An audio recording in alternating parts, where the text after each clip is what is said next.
Our devotion for today, when God says, go.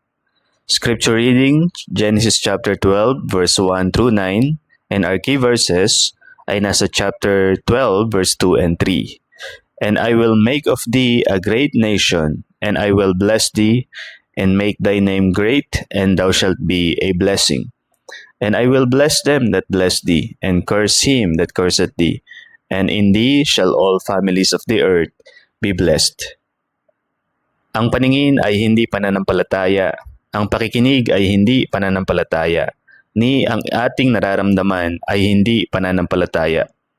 Ang pananampalataya, kadalasan, ito ay ating ipinapakita kahit wala tayong nakikita, naririnig, o nararamdaman. Kaya napakahalagang tayo ay manampalataya anuman ang ating nararamdaman or against man ito sa ating pakiramdam. Sapagkat ang Diyos ay napaparangalan pag tayo ay gumawa o sumunod dahil sa pananampalataya. Kung titingnan natin ang buhay ni Abraham, makikita natin na siya ay nagpakita ng kahangahangang pananampalataya sa Diyos. Ang Diyos ay may hiningi sa kanyang maraming mga bagay na mahihirap.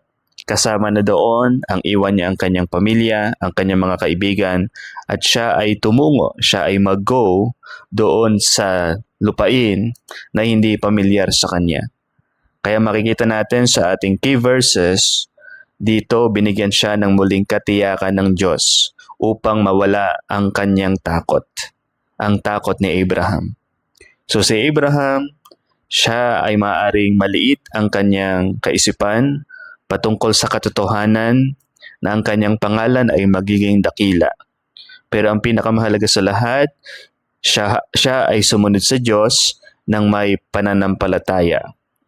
Kapag ikaw ay tinawag ng Diyos na tumungo sa isang lugar at binigyan kanya ng direksyon, mahalagang sumunod ka sa Diyos ng may pananampalataya. Dahil siya ang magbibigay sa iyo ng katiyakan at patnubay. Ang responsibilidad mo ay sumunod sa Kanya at magtiwala. So si Abraham, iniwanan niya lahat sapagkat narinig niya ang tawag ng Diyos. Ang sabi ng Diyos, go. Handa mo rin bang gawin ang kagaya ng ginawa ni Abraham or Abram? Sumanalangin ka sa tugon na lagi sana'y ikaw ay sumunod sa Panginoon at magtiwala sa Kanya at umibig sa Kanya.